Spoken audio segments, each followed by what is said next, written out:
बात बहुत ही पुरानी है। एक जमाने में एक जमींदार था जो अपनी पत्नी और एक बच्चे के साथ बड़े ही आराम की जिंदगी बिता रहा था।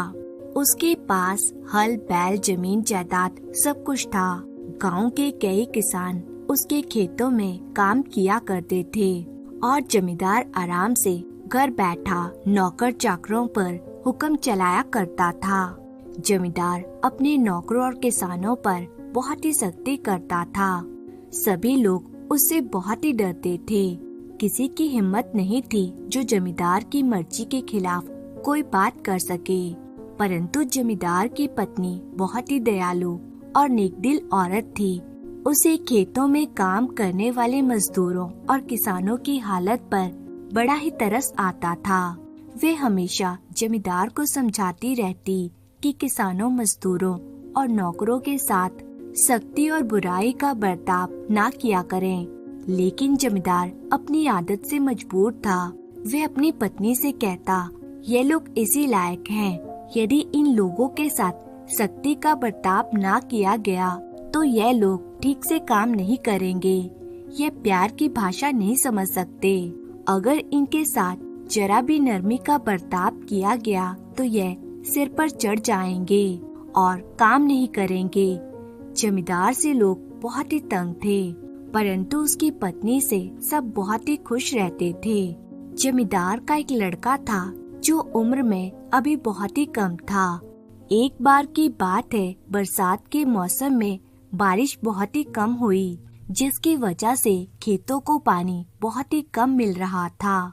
नहर जमींदार के खेतों से बहुत ही दूर थी और कुएं से जो पानी खेतों को दिया जाता था वह बरसात के पानी के बराबर नहीं था, जिसका नतीजा यह निकला कि जमींदार के खेत सूखने लगे।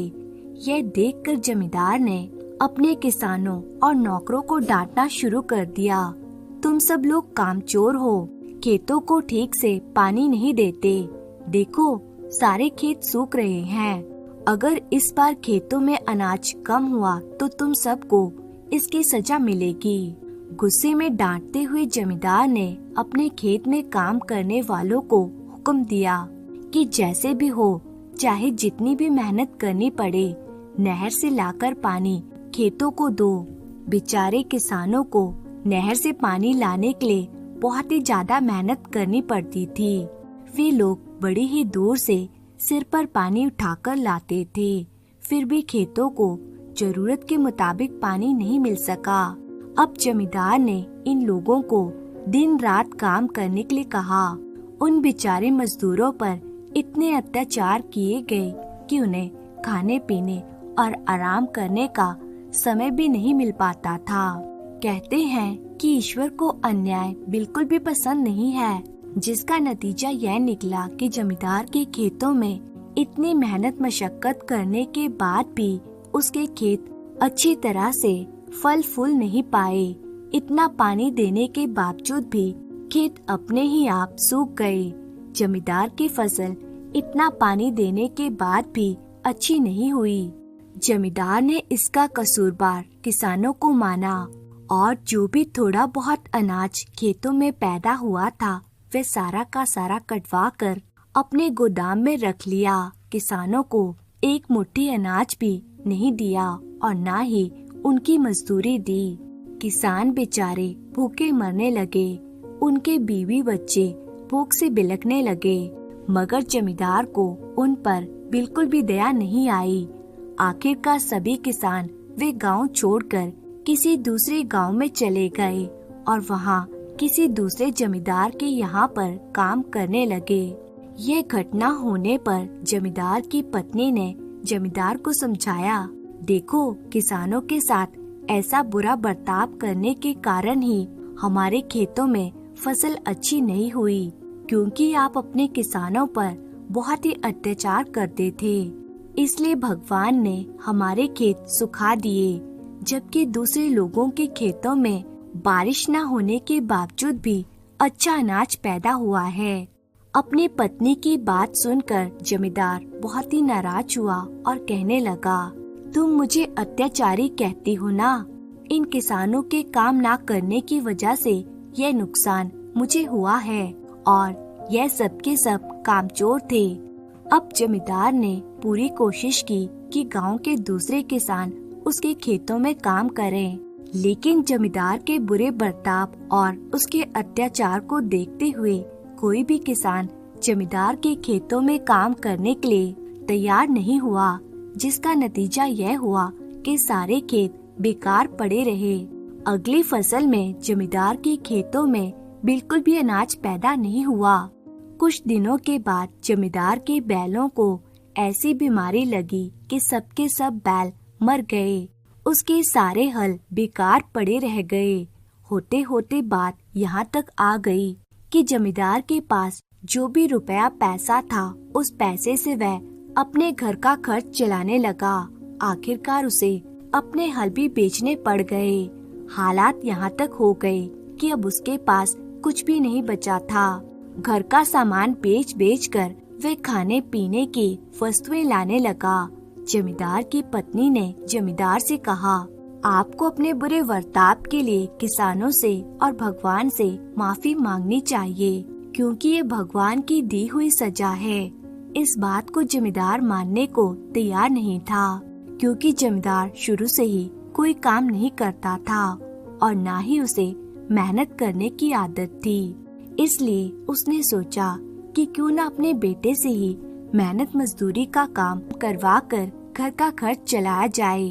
परंतु असल बात यह थी कि उसके बेटे की उम्र अभी बहुत ही कम थी। वह सिर्फ 14 वर्ष का ही था। वह थोड़ा बहुत पढ़ा लिखा तो था, लेकिन हल चलाना और खेती बाड़ी करने के योग्य नहीं था। जमींदार की पत्नी ने जमींदार से कहा, जो थोड़ा बहुत जेवर मेरे पास पड़ा है मैं उन्हें बेच देती हूँ और हम किसी दूसरे शहर में जाकर कोई व्यापार शुरू कर देते हैं। इससे हमारे गुजारे लायक कमाई तो हो ही जाएगी। लेकिन जमींदार कोई काम करने को भी तैयार नहीं था। वे कहने लगा, हमारा बेटा बड़ा हो गया है, हमें इसे किसी के यहाँ पर नौकर रखवा देना चाहिए। लेकिन जमींदार की पत्नी इस बात के लिए तैयार नहीं हुई। कुछ दिन बीतने के बाद जमींदार बीमार रहने लगा। अब जमींदार की पत्नी को जमींदार के इलाज के लिए पैसों की जरूरत थी। आखिर मजबूर होकर जमींदार की पत्नी ने पति की दवा दारू करने के लिए एक एक करके अपने सारे जेवर बेच डाले। इसके बाद भी जमींदार की सेहत में कोई सुधार नहीं हुआ। जमींदार की पत्नी अक्सर मंदिर में जाकर भगवान के सामने अपने पति के लिए प्रार्थना किया करती, हे ईश्वर, मेरे पति के अपराधों को क्षमा कर दीजिए और उन्हें स्वस्थ कर दीजिए। जमींदार की नेक दिल पत्नी इस गरीबी की हालत में भी अपने घर का गुजारा करने के लिए लोगों के घरों में भी काम करने के लिए तैयार थी। लेकिन समस्या यह थी कि घर में बीमार पति को अकेला छोड़कर वे लोगों के घर काम करने नहीं जा सकती थी। लोग उसे उधार भी नहीं देते थे। वह बेचारी कर्ज लेती भी तो किस उम्मीद पर लेती, क्योंकि उधार ले भी लेती तो उसे वापस कैसे करती। जमींदार की पत्नी ने सोचना शुरू किया कि आखिर किस तरह से अपने घर का गुजारा किया जाए। आखिरकार उसे एक उपाय सूझ ही गया। उसे याद आया कि अपने अच्छे समय में वह घर में लड्डू बनाया करती थी, जो लोगों को बहुत ही पसंद आते थे। तो वे सोचने लगी, क्यों न मैं वो लड्डू बनाऊं और मेरा बेटा इन लड्डुओं को गांव में बेच कर आए। ये सोचकर उसने घर में पड़ा हुआ थोड़ा बहुत बेसन, गुड़ और घी लिया और थोड़े से लड्डू बना डाले। अपने बेटे से कहने लगी, बेटा ये कुछ लड्डू हैं, तुम गांव में जाओ और घूम घूम कर इन लड्डुओं को बेचने की कोशिश करो। मुझे पक्का यकीन है कि लोगों को ये बहुत ही पसंद आएंगे। इससे हमें कुछ कमाई जरूर होगी। बेटा क्या तुम ये काम कर पाओगे? उसका बेटा अब समझदार हो चुका था। माँ की परेशानी और अपने पिता की बीमारी को देखकर वह खुद भी बहुत ही परेशान था। वह इस काम को करने के लिए बड़ी खुशी से तैयार हो गया। जमींदार की पत्नी ने घी और बेसन के लड्डू बनाए, लड्डुओं को एक कपड़े की थैली में लपेटकर उसे दे दिया। जमींदार का बेटा उन लड्डुओं को गांव में गली गली जाकर बेचने लगा। लोगों को वे लड्डू बहुत ही पसंद आ रहे थे। ऐसा लगा जैसे भगवान ने उन पर दया की हो। बेसन और घी के लड्डू खूब बिकने लगे। इससे उन्हें इतनी कमाई हो जाती कि खाने पीने और इलाज करने के लिए पर्याप्त थी। उन्होंने थोड़ा थोड़ा करके पैसे बचाना भी शुरू कर दिया, जिससे कि वे अपना कर्जा भी उतार सकें। अब जमींदार की सेहत भी कुछ कुछ सुधरने लगी थी। जमींदार की समझ में भी यह बात आ गई थी कि उसने अपने नौकरों और किसानों पर जो अत्याचार किए हैं, उसी की वजह से आज उसकी ये हालत हुई है। जमींदार ने भगवान से अपने अपराधों की क्षमा मांगी और आइंदा कभी किसी गरीब पर अत्याचार न करने का फैसला किया। जमींदार अपनी पत्नी से कहने लगा, मैं थोड़ा ठीक हो जाऊं तो खुद कोई कामकाज करने लगूंगा। हर एक किसान के घर जाऊंगा और उनसे अपने किए की माफी मांगूंगा। सचमुच मैंने उन लोगों को बहुत ही सताया था। जमींदार की पत्नी यह सुनकर बड़ी खुश हुई। दूसरी तरफ उनका बेटा मनसुख अब अपने काम में बहुत ही होशियार हो चुका था। अब वे अपने गांव के अलावा आसपास के गांव में भी जाकर लड्डू बेचने लगा था, जिससे कि लड्डुओं की बिक्री और भी ज्यादा बढ़ गई थी। मनसुख की कमाई भी दिन प्रतिदिन बढ़ती जा रही थी। एक दिन की बात है, मनसुख किसी गांव में से लड्डू बेचकर वापस आ रहा था कि चलते चलते उसे प्यास लगने लगी। लड्डुओं को बेचकर उसने जो रकम इकट्ठी की थी, वह उसने उसी थैली में रखी थी जिनमें वे लड्डू ले जाया करता था। वह सिक्कों से भरी हुई थैली उसने एक पत्थर पर रखी और पास के ही एक कुएं में पानी पीने चला गया। जब मनसुख पानी पीकर वापस आया तो उसने देखा कि वे सिक्कों की थैली वहाँ पर नहीं थी। बेचारा मनसुख बहुत ही परेशान हुआ। सोचने लगा कि अब मैं अपनी माँ से क्या कहूँगा। यह सुनकर तो मेरी माँ बहुत ही दुखी हो जाएगी। यह सब सोचते सोचते वे रोने लगा, लेकिन फिर भी उसे समझ में नहीं आ रहा था कि उसकी रकम कौन ले गया।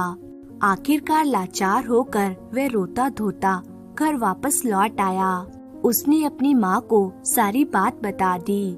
सारी बात जानकर माँ ने उसे तसल्ली दी, लेकिन मन ही मन वह बहुत ही परेशान थी और उदास हो गई। मनसुख ने उसे बताया, आज लड्डू बेचकर उसे बहुत ही ज्यादा आमदनी हुई थी। यह सुनकर तो उसकी माँ का मन और भी ज्यादा दुखी हो गया। जमींदार की पत्नी ने ये सारा मामला गांव के मुखिया को कह सुनाया। मुखिया एक बहुत ही ईमानदार और दयालु आदमी था। मुखिया को माँ बेटे दोनों पर बड़ी ही दया आई। इस गांव में राजा की तरफ से एक न्याय अधिकारी नियुक्त किया गया था। वे न्याय अधिकारी गांव के लोगों के झगड़े सुलझाया करता था। जमींदार जो लगान इकट्ठा करते थे, वे इसी के पास जमा करवाते थे।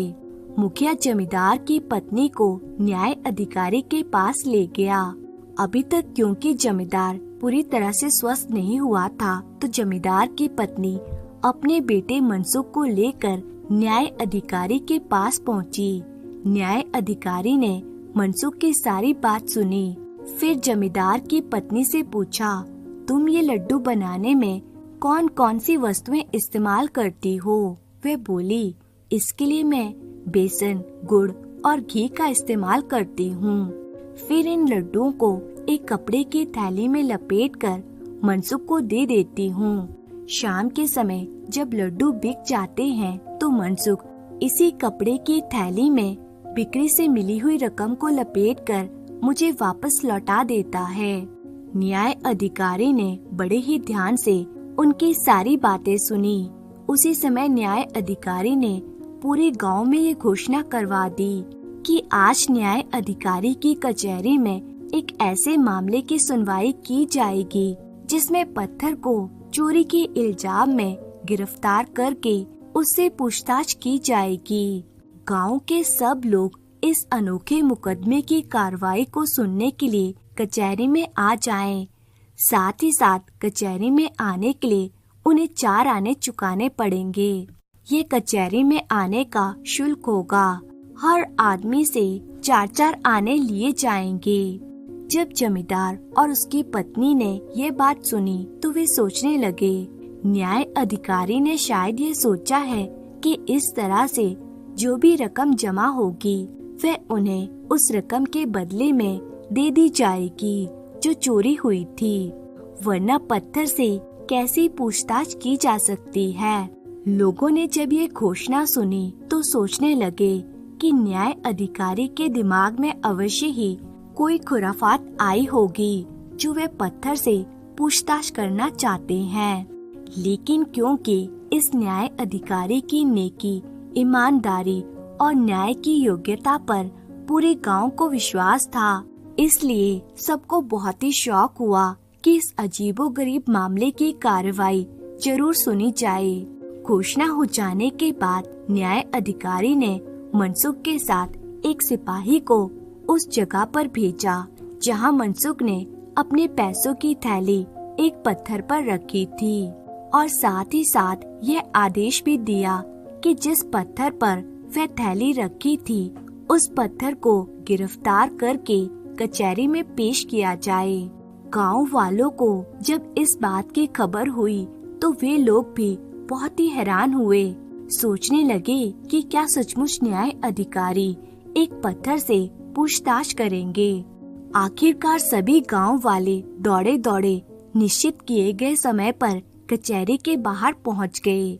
थोड़ी ही देर के बाद न्याय अधिकारी कचहरी से बाहर आया और गांव के सभी लोगों से कहने लगा, पत्थर से पूछताछ तो हम लोगों ने कर ली है।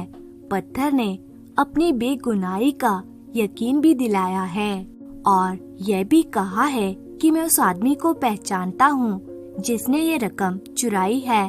इसलिए आप सभी लोगों में से हर एक आदमी बारी बारी से अंदर आएगा। कचहरी में पत्थर के पास ही पानी से भरा हुआ एक बर्तन रखा हुआ है। हर आदमी अपने साथ लाए हुए 4 आने उस बर्तन में डालकर अपना अपना बयान देगा कि आप लोगों में से किसी ने ये रकम नहीं चुराई है। अगर पत्थर ने किसी के खिलाफ आप लोगों के सामने गवाही नहीं दी तो हम इस पत्थर को ही सख्त से सख्त सजा देंगे। ये घोषणा सुनकर हर आदमी अपने मन में सोचने लगा कि भला पत्थर भी कहीं बोल सकता है। न्याय अधिकारी ने यह क्या अजब तमाशा लगा रखा है। फिर भी यह तो देखना ही पड़ेगा कि इसका नतीजा क्या निकलता है। न्याय अधिकारी इसके बाद कचहरी में एक तरफ खड़ा हो गया। लोग उसके आदेश के अनुसार एक एक करके अंदर आने लगे। न्याय अधिकारी के आदेश के अनुसार अपने अपने साथ लाए हुए पैसे उस बर्तन में डालने लगे। न्याय अधिकारी हर एक आदमी से पूछता कि क्या तुमने इस लड़की की रकम चुराई है। जब कोई आदमी इनकार कर देता तो न्याय अधिकारी पत्थर की तरफ देखकर पूछता, बता रे पत्थर, क्या ये आदमी सच कहता है। पत्थर कोई जवाब ना देता और फिर न्याय अधिकारी उस आदमी को अलग से खड़ा कर देता और कहता कि तुम्हारी बात सच है। पत्थर ने तुम्हारे खिलाफ गवाही में कुछ भी नहीं कहा, इसलिए तुम बेगुनाह हो। पत्थर सिर्फ उसी समय बोलेगा जब असली चोर को पहचान लेगा और साथ ही उसकी चोरी का सबूत भी देगा। लोग एक एक करके आते रहे और यह तमाशा देखते रहे। लोगों को इस बात का इंतजार था कि देखें आखिर पत्थर क्या बोलता है। बहुत से लोग इसी तरह बेगुनाह साबित होते रहे। आखिरकार एक आदमी ने जैसे 4 आने के सिक्के उस बर्तन में डाले, न्याय अधिकारी ने उसे गौर से देखा और पूछा, क्या तुमने इस लड़के की रकम चुराई है। उस आदमी ने इनकार कर दिया। इसके बाद न्याय अधिकारी ने बर्तन के अंदर झांका और अपने सिपाही को आदेश दिया कि इस आदमी को गिरफ्तार कर लिया जाए, क्योंकि इस पत्थर ने ये गवाही दे दी है कि उसने इस आदमी को रुपयों की थैली उठाते हुए देखा है।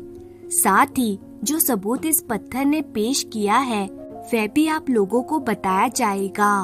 उस आदमी को न्याय अधिकारी सभी लोगों के सामने ले गया और बोला कि पत्थर ने इस आदमी को चोर ठहराया है, इसलिए इस आदमी को यह आदेश दिया जाता है कि वह मनसुख के सारे पैसे वापस कर दे, वरना इसे कारागार में डाल दिया जाएगा और साथ ही इसके हल बैल बेचकर रकम वसूल की जाएगी। यह सुनकर सभी लोग बहुत ही हैरान थे। कभी वे न्याय अधिकारी को देखते, कभी उस अपराधी को देखते, तो कभी उस पत्थर को। वो आदमी बार बार चिल्लाकर अपनी बेगुनाही की बात कह रहा था। तब न्याय अधिकारी कहने लगा, तुम इस तरह से अपना अपराध स्वीकार नहीं करोगे। अब हम पत्थर के दिए हुए सबूत को सब लोगों के सामने रखेंगे, जिससे ये लोग भी मान जाएंगे कि तुम ही असली अपराधी हो। लेकिन तब तुम्हें वही सजा दी जाएगी जो तुम्हें बताई गई है। इसलिए अच्छा यही होगा कि तुम अपना अपराध स्वीकार कर लो, वरना कारागार में भेज दिए जाओगे। साथ ही साथ अपने हल और बैल से भी हाथ धो बैठोगे। आखिरकार उस आदमी ने अपना अपराध स्वीकार कर लिया कि मनसुख के रुपयों की थैली उसी ने चुराई है। अब मुखिया ने न्याय अधिकारी से कहा, न्याय अधिकारी जी, अब आप वे सबूत भी दिखा दीजिए जो पत्थर की गवाही से आपको मिला है। न्याय अधिकारी ने मुस्कुराते हुए कहा, असल बात तो यह है कि पत्थर तो एक बेजान चीज है। आप सभी लोग जानते हैं कि इस बेजान वस्तु की ना तो आंखें हैं और ना ही ये बोल सकता है। ये भला किसी को क्या पहचान सकेगा और क्या किसी की गवाही देगा। परंतु न्याय की आंखें बेगुनाह और गुनहगार में फर्क कर सकती है। मैंने पत्थर की गवाही देने की बात यूं ही फैला दी थी।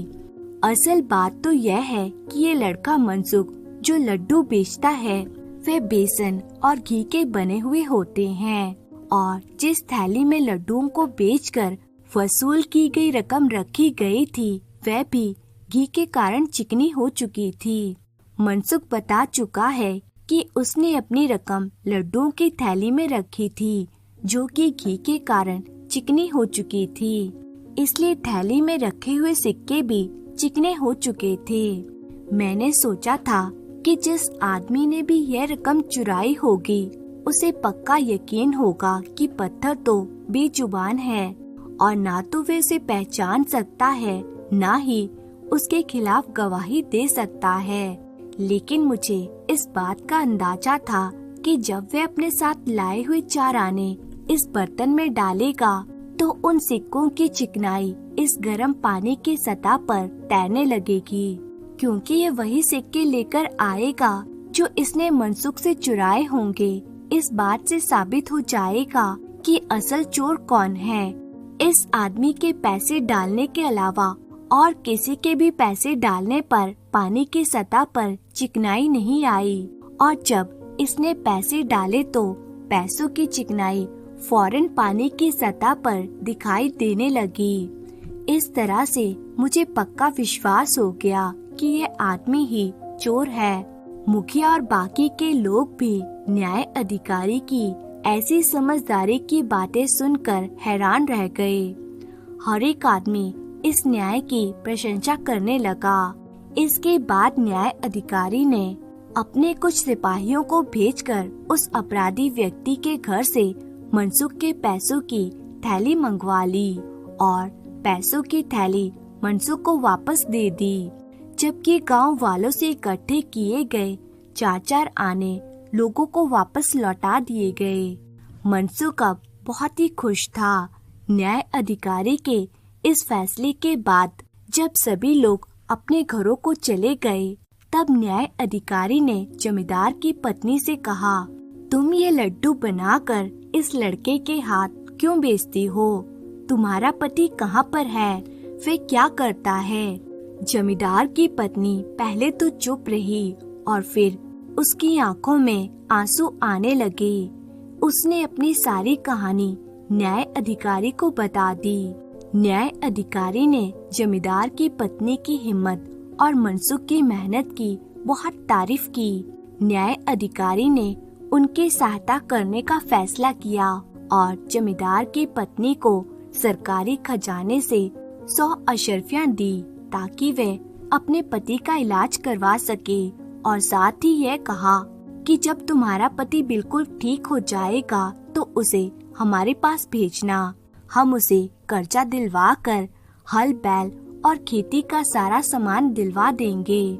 न्याय अधिकारी ने मनसुख से कहा, तुम अब लड्डू बेचने के लिए मत जाया करो, तुम्हें अब पाठशाला में जाकर अपनी पढ़ाई करनी होगी। इस तरह से जमींदार की पत्नी और जमींदार का एक नया जीवन शुरू हुआ। मनसुख अब पाठशाला में पढ़ने के लिए जाया करता था। सरकारी खजाने से मिले हुए पैसों से जमींदार की पत्नी ने अपने पति का अच्छा इलाज करवाया और कुछ ही दिनों में वे बिल्कुल स्वस्थ हो गया। जमींदार ने एक एक किसान के घर जाकर उनसे माफी मांगी और भविष्य में उनके साथ अच्छा बर्ताव करने का वायदा किया। जमींदार और उसके परिवार के दिन एक बार फिर से बदल गए और वे खुशी और आराम से अपने दिन बिताने लगे। अब जमींदार का स्वभाव बिल्कुल ही बदल गया था। जमींदार बहुत ही दयालु और ईमानदार हो गया था। जमींदार के सभी नौकर और मजदूर अब उससे इस अच्छे बर्ताव से बहुत ही खुश थे। कहानी ही समाप्त होती है और उम्मीद है दोस्तों कि आपको ये कहानी पसंद आई होगी।